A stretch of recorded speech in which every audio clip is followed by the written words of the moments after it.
Dr. Faith?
Uh, I'm so sorry. I'm sorry. okay. So before we begin, let me just say I did make a mistake on my end. I missed some of what you were saying. I didn't I hit the had to check record button the at the system beginning. I'm using. I don't know what's happening, so maybe this will be better. Okay. All right, cool. All right. So let me just say I Sure. did make a mistake. I missed some of the stuff you were saying at the beginning. I didn't hit the record button for the Zoom meeting. But I hit it now. It's recording now. So after we're done with all of this, I'll make sure you get this video and everything. And I apologize for that. Okay. Okay. Yeah. So last we were discussing, we were talking about the ways that people can strengthen themselves so they can take political action. And you were talking about the necessity of knowing yourself and self-awareness. You mentioned taking a personality test, and then you were talking about utilizing your family as a resource so they can tell you about yourself as well. Um, One thing I did want to ask you about that when you were talking about that is we live in a culture now, at least over here in America, I can't speak for Nigeria, but over here in the US, it seems like people kind of value lying now. Like the whole thing of trying to give people fake compliments. You can't tell people the truth. People are so sensitive. And of Mm. course, we have this movement where you have to praise people. So if somebody's putting on weight, you have to Mm. say, you look sexy with your weight. You don't have to be thin.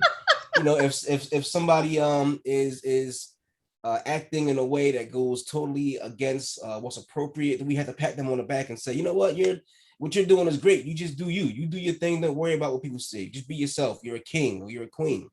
We live Mm. in a culture where trying to get people to do healthy things by telling them the truth is thrown out the window now. And now people rather just be lied to. How do you how do you address that? And how do you get past that? Because there's times when people need to hear the truth, but if you tell people the truth, they're gonna hate you in our culture nowadays. Mhm. Well, to be very sincere with you, you cannot totally avoid being hated for telling the truth in the society that we have now. It's Mm-hmm. just that you got to be careful how truthful you are to certain people. And when I said in the beginning, I said you ask people genuine. I stress genuine Mm-hmm. because we all have family and friends that we know will not tell us the truth or will protect us because they love us too much to tell us the truth. Mm-hmm. And we know we have family that will tell us the truth. So you know those people who will tell you the truth. And that's why I didn't only base it on asking family and friends. I said you Right, do a right. personality test, which is very objective. and then the family, and then you having time with yourself to also assess yourself. Mhm. One of the things people do is you could just send like a message to like your contacts and say, what are the first 3 words you would use to describe me? You know? Mhm. So you just send that out and you will realize that some of the adjectives that were used for you are recurring, and that helps you to know, okay, maybe I'm lazy, maybe I procrastinate, Mhm. maybe I get things done fast, So from those comments that come in, you see some people actually are praising you. They don't want to offend you. Right. Right. Right. And then you see some that will be very brutal and harsh and tell you how it is. So it's a combination of everything. It's not just one thing. So it helps you to find a common ground that is balanced. And Mhm. like I said earlier, there is no good or bad personality, because I remember years ago, I used to hear people say, oh, choleric is the best personality. Oh, melancholic is good. Oh, sanguine is good. Oh, Mhm. this is good. No, it Mhm. depends on how you can tweak it for your own good. Gotcha. Gotcha. So in Gotcha. our society now, yes, people don't want to hear the truth, but you know people who are gonna tell you the truth. Mhm. And if you know that you are a blunt person, you're blunt, you tell people the truth, and you always get into trouble for it, you learn to learn to be diplomatic about it, so you True. avoid trouble with people. That's it. True. True. True. So the future of us making progress as a society depends upon us making progress as individuals and getting to know ourselves better as individuals. Correct. Thank you. You just hit it on the head. Thank you. Yes. If you're not okay, there is no way, even if the society around you is perfect, it's still not going to be okay. So you got to be okay first. You got to be in a good place, first Hmm. of all. Yeah. Gotcha. So a Mhm. lot of people that I personally grew up with, me, myself, and a lot of my friends, I'm looking back on it, a lot of us struggle with depression. As a matter of fact, I got a friend of mine calling me last night, 3, 4 in the morning, because he's going through stuff. He's manic depressive and struggling with alcoholism and things of that nature. Um, how can Mhm. you really evaluate yourself, or what can you advise for evaluating yourself when you grew up in an environment where everybody is sick and all your friends are sick and all of your friends are, so you kind of grew up with this distorted view of the world and this distorted view of relationships. So there are individuals who you might trust, but they have issues within themselves, and if you're, especially if you're young, you don't even know that they have issues. You just think it's their personality. You don't realize that they're depressed until they get older. For individuals growing up in that kind of an environment where everything is tainted and everybody's a little bit sick, I mean, how do they rise above that so they can see things clearly above the forest and all of that? But like, imagine somebody's walking around in the forest and they want to see where they're going, but in order to see where they're going, they're going to elevate above the trees. How can they elevate above the trees in that kind of an environment? Mm, I love this question. You know, I grew up in a very fast home. Hmm. My dad is a perfectionist, my mom is a perfectionist, so they Hmm. believe everything should be pump pump pump pump pump. Right, right. You get everything done, and no room for sloppiness, and we're always doing things fast. My parents believe you should be able to do as many things as possible in the little time that you have. Hmm. So I kind of grew up very impatient, Hmm. with this perfectionist thing, and always a go-getter. And I didn't realize it was an issue, but every time I went out to do things, people were like, take it easy. I'm like, why are you not telling me to take it? Why am I taking it easy? You Right. know, people like, yours is always too much, take it easy. It was when I got married. My husband is from a very slow, they take things easy, Hmm. life is easy, while you're rushing to family. So Hmm. when I got married, I'm like, who are these people? I felt I was like among aliens. Like, so the first few months, I was like, what? I felt weird. I had felt odd. Hmm. And you could be here. You could see everything. My husband keeps smiling at you, Hmm. and that's not where I'm from. It's my house. We're very expressive. We talk. We share. And my husband is so quiet. So it took me a while, but I learned it. And that's one of the things we teach in mental health. Your experiences, your background, and your belief system are part of the things that shape you. Hmm. So I had belief systems and things already from my background. And each background has like a common ground. You see people that grew up in the same place, maybe some of them, like you said, struggled with depression because you guys had a common environment, common history, Mhm. common belief system, common value system. So all these things shape you. Mhm. Now, most of the time, if you don't get out of that society or environment, you don't even see it, you don't know it's there. Right. Because I didn't Exactly. know it was there. I didn't Exactly. know it was there until I left. Let me tell you, the first time I realized it, it like smacked me in the face. I went to visit my mom after some years in marriage, and we were going out. We were going out to shop. And my mom placed her car keys somewhere in the house and she couldn't remember. So we got to the car and we're looking for the car key. And I'm like, where's my mom was already frantic, worried.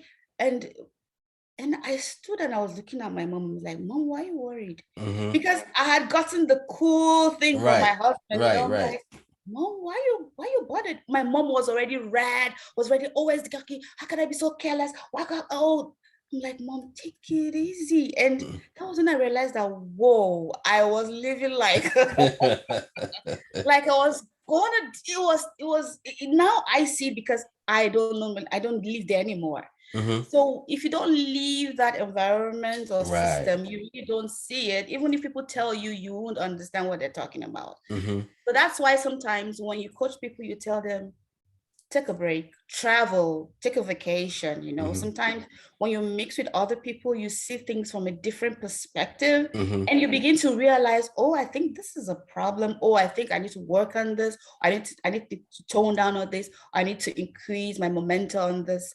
So that's why it's good.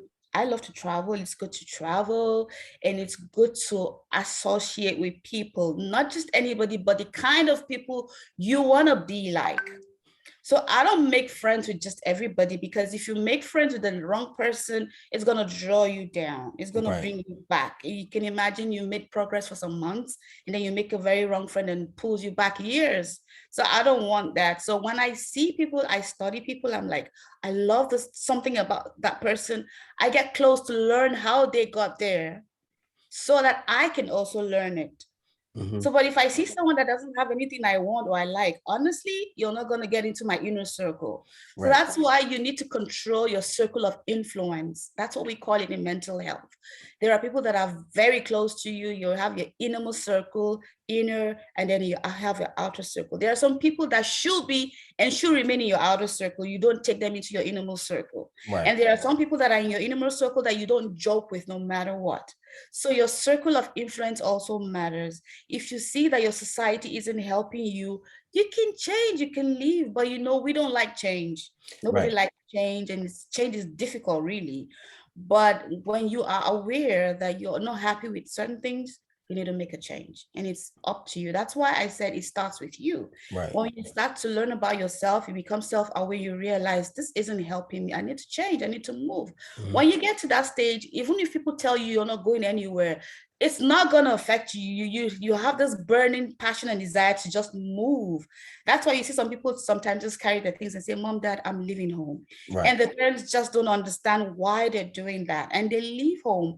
And when the parents hear about them, they're doing a lot better than when they were home. Yeah. Yeah. So I've definitely seen that a lot too. I've seen a lot of yeah. people I grew up with who just came from very sick, toxic environments, and then Mhm. they go away to college, and then all of a sudden their lives just come together, or they leave the state and get away from everybody, and then you see them like 10 years later, and they're doing great. So I've seen that too a lot. Yeah, one of the people I coached during the crisis that I mentioned earlier, his issue was that he was on lockdown with his parents at home. His parents were his issue, Hmm.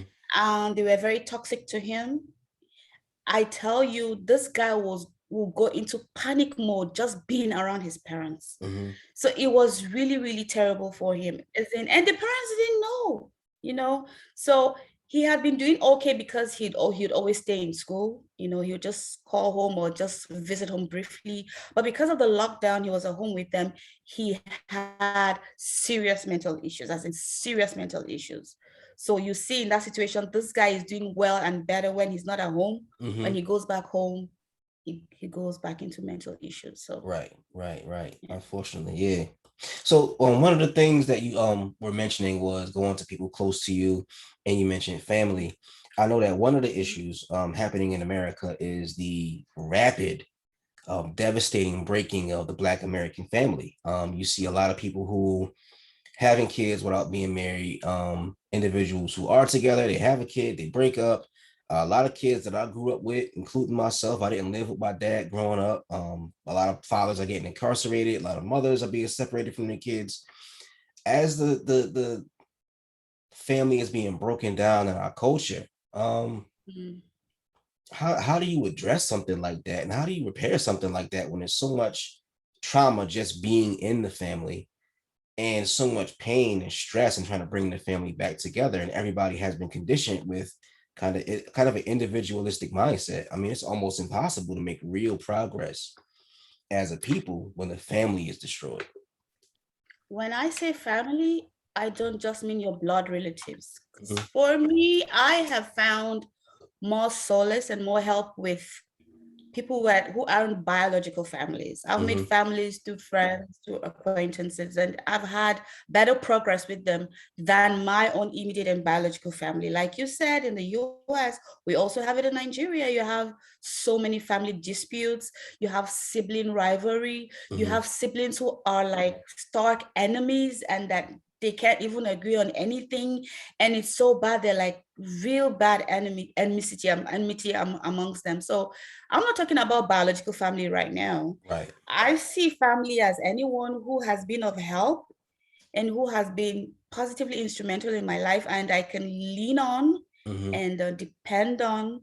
That's who I call family, not just my blood.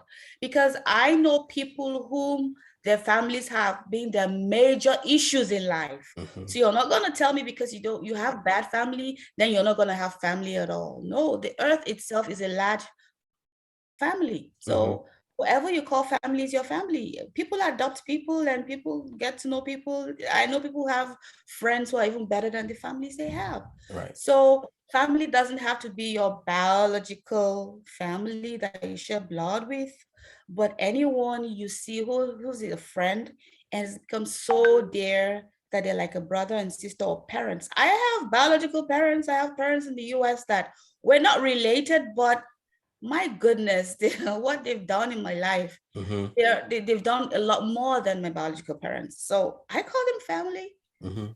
So that's what I mean when I say family. Got you. Yeah. Now, one of the ways that I have learned to handle stress, was becoming more of a spiritual person as I get older. I'm not necessarily religious, but I definitely believe I have a strong Mm-hmm. connection with God. Do Mm-hmm. you notice that more people are becoming spiritual during these times with COVID and all the uncertainty in the world, or are people getting more cynical and less spiritual and less religious? Mm-hmm. Well, from my own perspective, the people I have met, I think people are getting more spiritual. Hmm. I love it the way you began that question. You said spirituality is different from religiosity, Before now, before COVID, a lot of people believed in religiosity, a group, a movement, a clique, but COVID has done something. COVID has broken groups. COVID has broken associations because now you have people going to church online. I know Right. people that haven't been to church in 2 years. I Hmm. know people who haven't been to school in over a year. You can do things that normally you wouldn't do alone, now alone, and you're Hmm. enjoying it. I know people that work from home now that don't want to go back to the office. Yep. They Yep. want to stay working from home. Hmm. And when you spend time alone, you dig into your spirituality. Hmm. Because a lot of people got bored during the lockdown, they had to do something. And many of those people delved into their spirituality and learned to find their inner spirits more. Hmm. So I feel a lot of people now, now some people don't even want to mix with people anymore. They're enjoying their individuality so much so that they're like, I just love this peace. Because when you get so spiritual and into you, there's this inner peace and quiet that you have that you want to preserve at all costs. You don't Hmm. want anyone spitting into it, spoiling it, or damaging it. So you see a lot of people right now, they're not eager to go into the society. Right. They're not eager to mix with people. They're okay where they are. We had weddings online. We had parties online. So people are like, I can do everything in my space. So Mm-hmm. Mm-hmm. yeah. So I feel Wow. people are more spiritual right now. Mm-hmm. It's just that, when people are more spiritual, they're more quiet. Mm-hmm. Let me give you an instance. Like 2 months ago, I went to Ross to buy a handbag, Mm-hmm. and the cashier who attended to me was so spiritual that he was encouraged, he was encouraging me with, particularly about something. And I'm like, this is a man and this is an Indian. And I was like, when he finished, I was like, wow, this is, people now talk from a depth. You see what they've been focusing on for like 1 or 2 years. You see what they've been focusing on, and it shows, because people had time with themselves. Mm-hmm. Gotcha. Do you Mhm. think that people adapting to being separated from people, do you think it's healthy in a lot of ways? Like, for instance, just thinking about what you're saying, people partying online. And I just remember the experience of being young and being a young man and being excited and being around young women and hearing the music and smelling the smells and dancing like face to face with somebody was such an amazing experience. But now, like my kids, I'm trying to think, my oldest son is 7 now. He's only had maybe 2 years in the actual school environment. Now everything is online or we're doing it at home. My youngest son never had a school environment experience. He just turned 5. He was in daycare, then he went to a homeschool, and then after that, he's just been in homeschool with us and doing stuff online the whole time. So he has no idea what it's like to go to a school. I understand we have to adapt to different environments and changes, but do you think the long-term results are going to be healthy psychologically for people? This is a very complicated question. Right. And I knew while if asking one, it, it was going to be a weird yeah, question. if we want to be sincere with ourselves, we know that the world has changed. The Mhm. world has really changed. Well, you said during your time you go to parties and all that. When during that time you're talking about, if you messed up and you had an auntie close by, she was going to scold you, Mhm. right? Mhm. We don't have that anymore.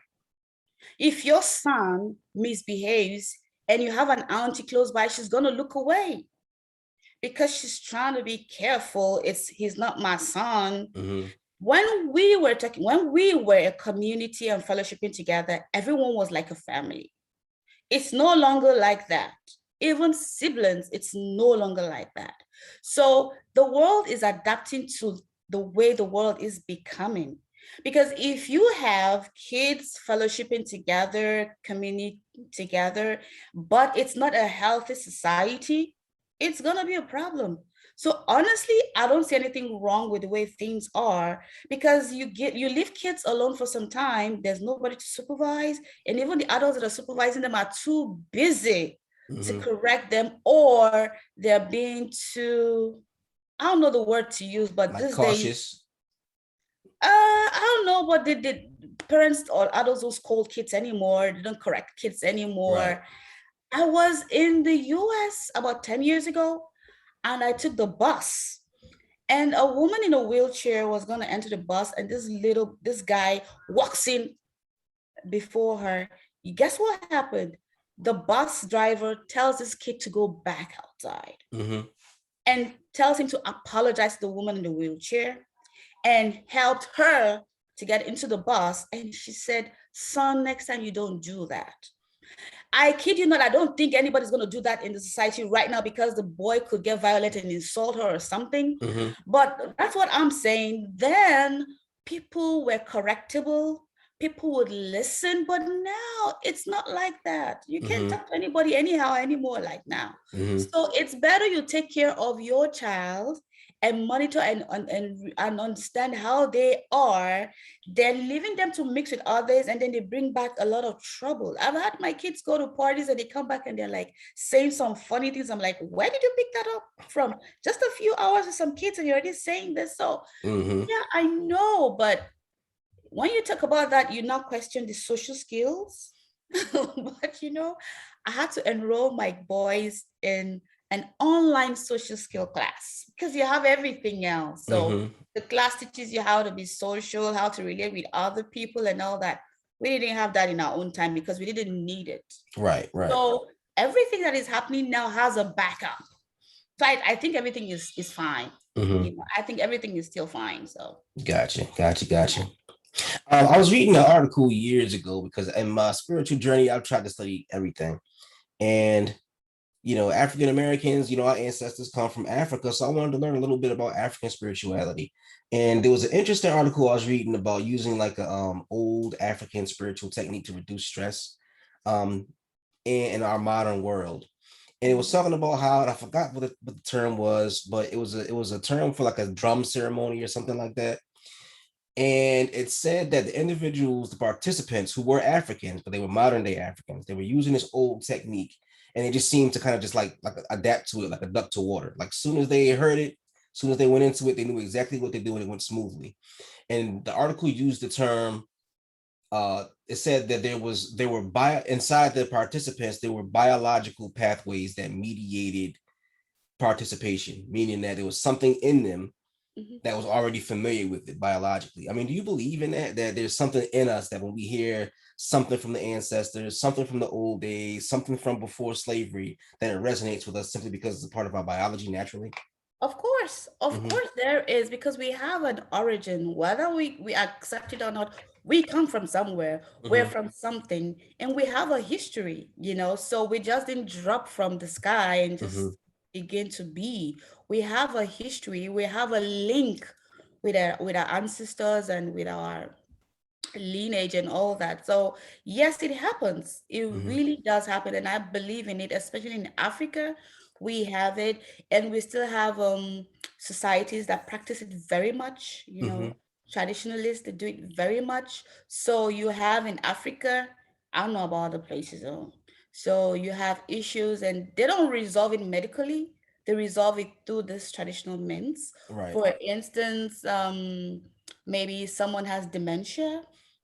You go to the hospital here, but they treat it traditionally, and you actually see the person getting healed, getting better through all those means.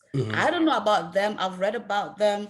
One of my tribe, I'm from the Yoruba tribe in Nigeria, very rich culture. We have all those things, and I studied it in school, so I know about it. I've seen it, I've watched it. I've been kind of like a part of it because every Nigerian has a village where you come from, where you have your ancestors and local things. So I've been there, I've seen those things. For instance, in Yoruba land, we have what we call egungun. They are masquerades. Yeah. So I schooled in Ogun State once in my high school, and oh my God, it's a very culturally rich society. And there's a season where these masquerades come out and roam the streets. And there's a particular one they call Oro. Women aren't supposed to see it. So the thing is, if a girl or woman sees it, you sleep and never wake up. So yeah, so well, I was in school and I was in the dormitory. So when the masquerades are out like that, there's a curfew, especially for women. Men can move around, but there's a general curfew, but women don't go out at all. So we're in the dormitory, and the fence of the dormitory, the masquerades costume was so high that it came above the fence. Oh wow. So where when you're going around, you hear the very loud and rich music. It's just that you can't go out, but the Right. guys and the boys can go out. So we girls never know what they look like. So it was so high up the fence, and I was like, "Whoa, see that?" And I looked, everybody screamed, "Oh, you don't look! Do you want to sleep and not wake up anymore?" I looked, I didn't see much, but I still slept. And immediately afterwards, I felt sleepy. So my friends were like, "Oh, worried." Well, I slept and I woke up. Okay, So thank all goodness. these things still happen. We have cults and traditional societies that some of our parents and grandparents were part of. Some of the societies, their like identity or emblem, they have what we call Oja. It's something you hang on your shoulder across. You wear it like a cloth material. Mm-hmm. They have the different designs, color combinations for different cults and societies. Mm-hmm. So when you meet them, when they meet, they understand what they are and who they are. And there's a special way they greet themselves, Mm-hmm. you know.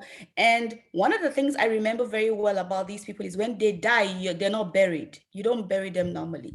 So I remember Yoruba land, when you have anybody in those calls that dies, they have representatives who will come to the house and say, we have come to collect the cups. And you have to give the cups to them. Mm-hmm. They don't bury those people. Wow. So they still practice those things. It's just that civilization has dulled the publicity and all that, but people still practice them very well. And they work and they're real. Mm-hmm. One thing I wanted to ask you, because I know over here in the United Mhm. States, a lot of African Americans are trying to reconnect with that old spirituality. And I have a friend of mine who practices Ifa, and she talks about a lot of the old Yoruba stuff. Do you feel that African Americans are getting it right? Do you feel like we're paying a proper respect, or do you feel like we're kind of being miseducated about some of it? And you Uh, can be honest. You can be honest. I think the African American, I think the African Americans are involved with the beautiful parts, you Mm-hmm. know, they're involved with the beautiful looking parts and the aesthetic parts, you Mm-hmm. know. There are deeper parts that can be scary and of like maybe negative. Yeah. And you can't get to know all those things if you are not really part of the society. Mm-hmm. I don't think that for African Americans have gone deep, because Okay. for you to go deep, you got to live with those people. Mm-hmm. You got to practice those things for some time before you are even privy to some things or to know about certain things or certain secrets. So yeah, the African Americans trying, but I think they're just scratching the surface. That's what Gotcha. I think. Yeah. Gotcha. Yeah, I mean that makes sense to me because I mean it's a whole world and a whole culture and a whole life, and you're not going to be able to just go on the internet and really experience it. I mean, you really got to kind of be there Mhm. to immerse yourself in the sensory input of the whole experience. Yeah. So I can definitely see that. How can we rectify that? How can we really connect and really get in? Because I know sometimes, because sometimes over here in the African American community, right, we have certain groups too, like the Nation of Islam, we have the Nation of Gods and Earths, we have Moorish Science Temple, we have the Nuwapians. They changed their name to the Sabians now. And Mhm. I'm not a part of any of them, but I've studied them. But members always tell me you're just scratching the surface because you're not in. Yeah, And exactly. they can be very, I won't say secretive, but they don't just give out their information to anybody. So let's say, Mhm. for instance, an African American wanted to go and learn. How can we learn? But they're not going to just give people are not going to just say, here's everything. Come, how can we get past that barrier where they're trying to protect the information so that we can learn on a deeper Well, level? Because sometimes some I don't think we can get over that barrier, because every society or every cultural association will always have secrets and will always protect themselves. Mhm. One thing I will say for sure is Americans don't like to travel. They don't travel. Because you meet an American who has been in one state for 20 years and they've never gone out of that state.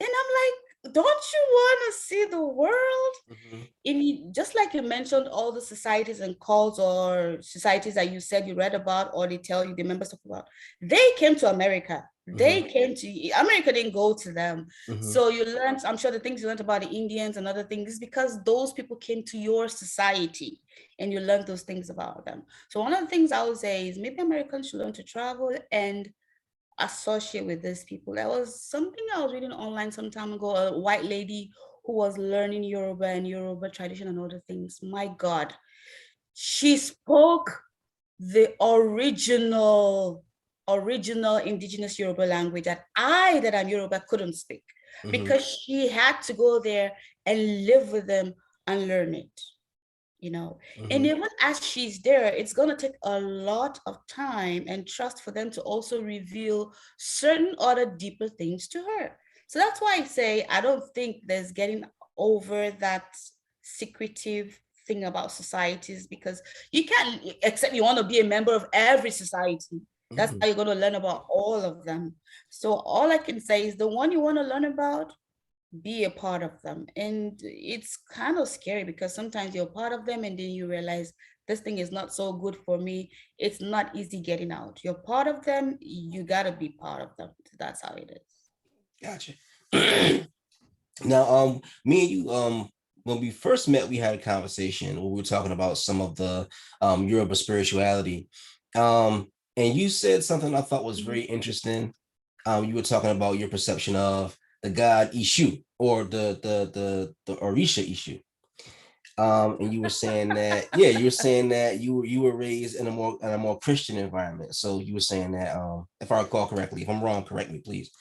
You were saying that Ishu is the devil, and I was saying that I don't think he's the Yep. devil necessarily. Um, do you? Oh. Well, yeah. Let's go a little bit more into that. Do you feel that Ishu, who I was taught is sort of the messenger of the Orisha, and that he is the opener of doors and the guardian of crossroads and all of that stuff, and that he is a representative of some darkness sometimes, and he's a trickster and all of these things. Do you feel like he's synonymous with the Christian devil? And do you feel that other people in the modern world kind of have the same perception of those kind of Orisha concepts? Well, in the Bible, we read that the authority has been given to Satan on earth. Mhm, So Satan is in charge of earth. mhm, In Yoruba language, Eshu is Satan. Eshu is the devil. Whatever way you want to connote it. I'm Yoruba. I'm Gen Yoruba girl. Eshu is the devil. So, but traditionally, a lot of organizations and societies use Eshu as a messenger, just like you said. He opens doors and opens passages because he's in charge on earth. So you have issue as a common ground to a lot of evil societies because he's the devil. He's the king in charge of all those black and demonic societies. I am from a Christian home and I know issue is the devil. So for instance, like in Yoruba land, we have what we call babalao. They are herbalists. mhm, Yeah. So they tell you they are good herbalists. For instance, you have maybe a woman who is barren and has been looking for kids for decades and she doesn't have one. She goes to Asia and she gets a child. We have that. But then as the child is growing up, the child starts doing some funny things and you have to keep doing some sacrifices. You have to keep giving some things back. We have people who have done money rituals. They were suffering financially and they went to Eshu and he gave them wealth. But the thing is that there are always consequences. These people had to sacrifice a member in their family, sometimes their dad, a mom, wife. You have a lot of, like, I know of a young man who is so rich, but he doesn't sleep in anything he owns. He can't sleep in his buildings. He's got a lot of buildings, hotels, houses, estates, but the condition of his wealth is he cannot sleep in any one of them. So he's living in a rented apartment because he cannot sleep in whatever he built with the money Eshu gave him. So Eshu is a god, a mini god. And we remember that Satan was one of the angels in heaven before he got sent out of heaven and onto earth. So, yes, he's one of the messengers of God. Satan was one of the messengers of God. It's just that he fell, he had to follow with God. And now he's on earth. A lot of powerful societies use Eshu as an intermediary and all that. So, you have witches, witchcrafts, cults, and all that. Their common ground is Eshu because that is who they call upon and who serves them. But as far as I'm concerned, mm-mm, I don't do all that. But there are people who worship Satan. There are people who worship the devil. So that's their religion. That's their spirituality, which is good for them. okay, gotcha. I just wanted clarification, but yeah, I've had what I believe was Aishu experiences. I don't think they were satanic though. I don't believe Aishu. I personally don't believe that Aishu is the devil. I think he's a term that we use in the West is Mm. enlightener. I felt like I was, Mm. I felt like Ishu was opening a door in my mind. But I Yeah. definitely understand because I grew up in a Christian household. So and my mom is still very strict and Christian. Mhm. So I definitely understand where you're coming from. I understand that perception because a lot of times with Christianity is it's you kind of develop a cautious attitude dealing with Yeah. anything outside of Christ. Yeah. And I studied a lot of things and I kind of feel like differently in what as far as what Christ is and what Christ means. Mhm. You know, I don't consider myself a Christian, but I consider myself of the order of Christ. I believe that, you know, Christ is a wise teacher with some, I believe that what Christ taught, the meaning of it is still hidden. And I feel like I'm looking for the true meaning and not the Christian meaning. Because Mm. Christianity is a European invention. Christ wasn't your European. Mm. Christ, you know, if you look at and I don't want to get too much into it, but look at the Bible, right? Mhm. Uh Enoch was taken off the planet Earth, right? Yep. Who was Enoch's grandson, you know? Mhm. Enoch's grandson was Melchizedek. Who was Melchizedek? He was the first high priest. Mhm. But you don't know nothing about him. So even before God chose the people of Israel, he was already dealing with other individuals who had knowledge directly from him. Mhm. So Melchizedek being a high priest, Christ being a high priest in the order of Melchizedek, that's where I see the meaning. The meaning, just like people have different orders that have different understanding of things and they see things in a different way, but everybody else don't see it that way. I believe Christ Mhm. was in that order of Melchizedek, who had secret, hidden spiritual knowledge, and we see Christ and we follow Christ, but Christ was teaching something different than what most people think is Christianity. Yeah, we all understand and grasp different versions of spirituality and religion in different ways. Mm-hmm, Because even in Christianity, you have different forms of belief systems, mm-hmm, even in the body of Christ. So, like what you said now, I don't believe Christ and Melchizedek are on the same platform or in the same order at all, at but it all. says it in the Bible. He said, I am of a high priest in the order of Melchizedek. That's what he said. Yeah, he's the other Melchizedek, but we know that Christ is God on earth. He never He said that. was sent. He did. He He said, did. I'm God. Where? Yes. Where? What did he say? I'm God. Oh, no. Oh, I wish I brought my Bible with me and I wish I had that off heart that I told you. And he said it too, that he is the word of God. So Yes. if I say that, Darren, you wrote your word, is your word you or not? Or is your word somebody else? Your word is you. So yeah, it can be complicated because really God is a multifaceted entity. He is huge. So we cannot and are not going to agree on a lot of things, even Mm-hmm. in the same order or sect or group of people. There will be diverse beliefs, diverse understandings, and diverse things. So that's why it's good to always learn to respect everybody's opinion and Exactly. also have your own, but it's just that some people get so confused. And then, you just said it, you read so much. I know people who have read the Quran, the Bible, and other things, so they have a more general belief system that kind of like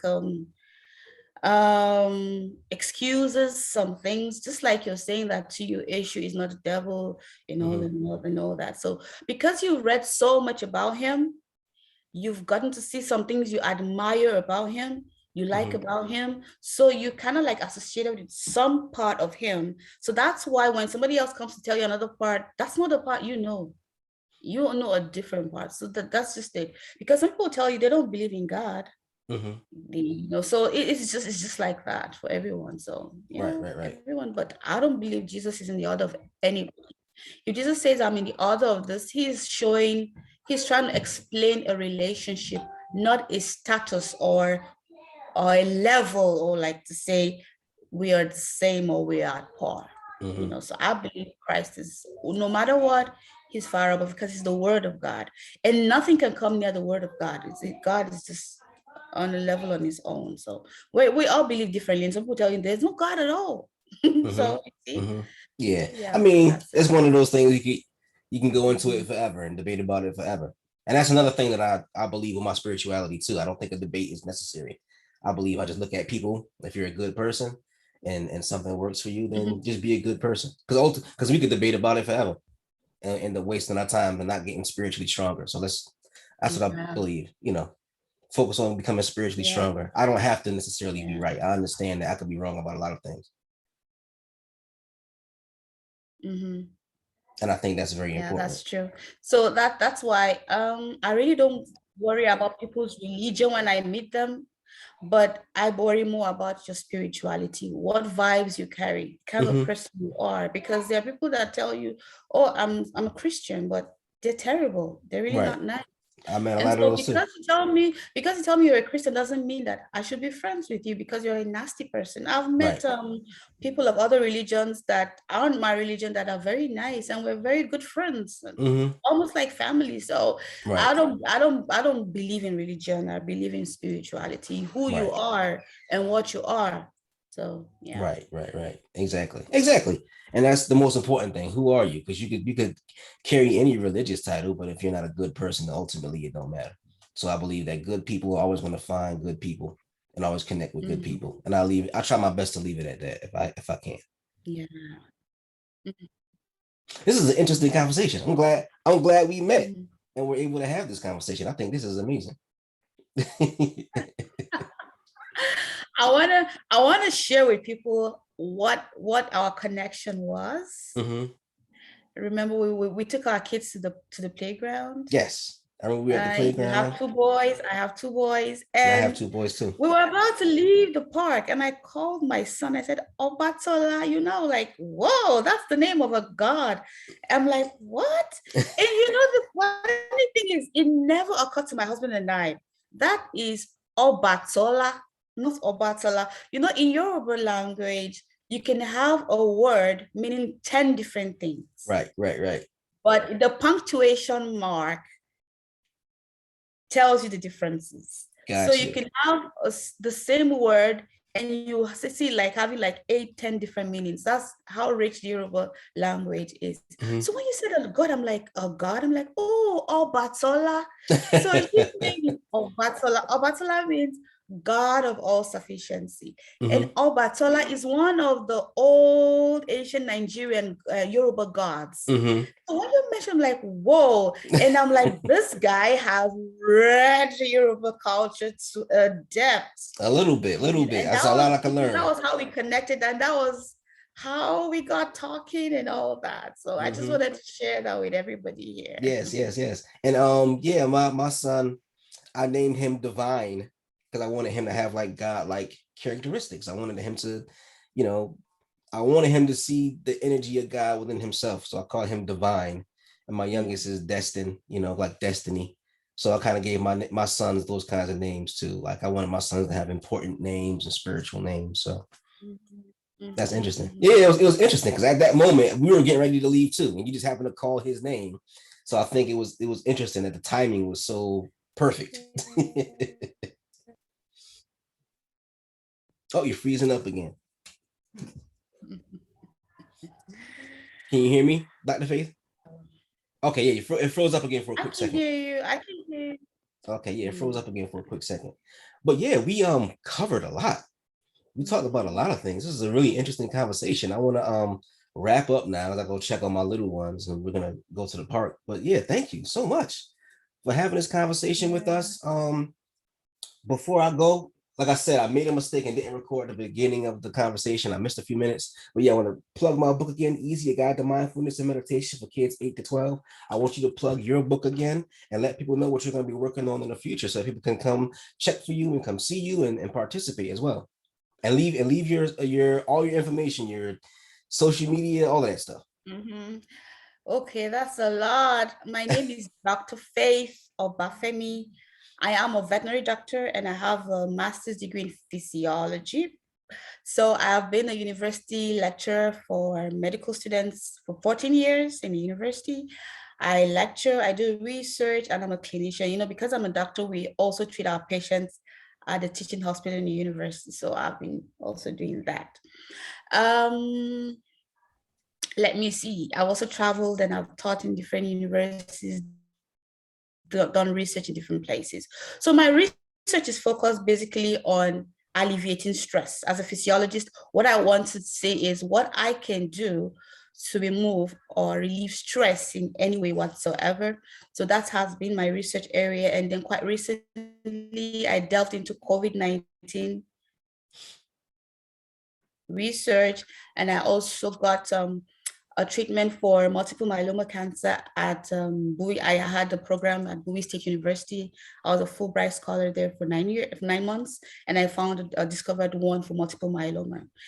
And now to move from my very, very serious side, I am a certified life coach.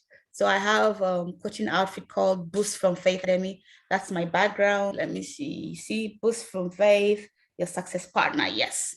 So what we do is we have issues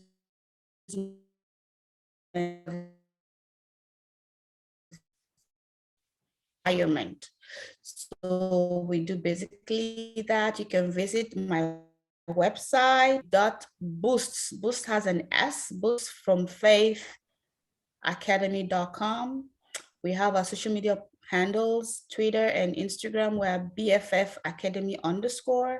On Facebook, we have a page, BFF Academy 1. I also have a Facebook group called Boost from Faith, where I motivate and encourage people daily. So you could join if you want. And you will also see me online as Faith Obafemi on Facebook and on LinkedIn. On Instagram and on Twitter, I am Dr. Faith the Planner. People call me Dr. Faith the Planner because I love to plan and I plan perfectly. And finally, I'm also an author. My book is titled Effective Planning and Execution. It's on Amazon. Just check it out. And when you go to the website, you also see the book, how you can order and pay for a copy. Gotcha. All right. Oh yes, and you said you also do like a seminar for other professionals too, right?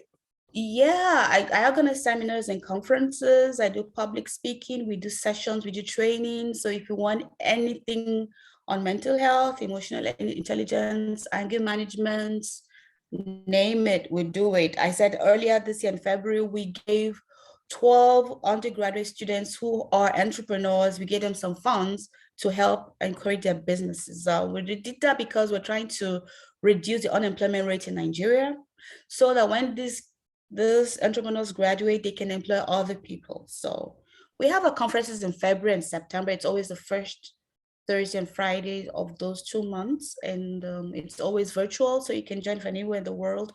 We bring facilitators to enlighten our audience for 2 days on different things. But this September, what we're going to do is be having live interviews with those people we give funds in February to see how their businesses are going and where they are right now. So that's going to be what we'll be doing in September. You can watch our spaces. You see publicity and materials about it. All right. And I've had fun today. This has been awesome. Thank you for inviting. Yeah, me too. I learned a lot, and I feel amazing having had this conversation. And what I'm going to do, I'm recording it now on Zoom. I'm going to put it on my YouTube page. I'll send you the link. I'm going to see if I can put it on my Instagram too. I'm not sure how well Zoom will translate to Instagram, but I'll try to put it up there as well. Okay. And thank you so much for taking this time out to talk to us. I'm going to get a copy of your book. We'll chat later about that. Oh yes, the website is www.devinmccrory.com. I'm going to put it in the chat right now, and I should probably shoot you an email with it. Okay.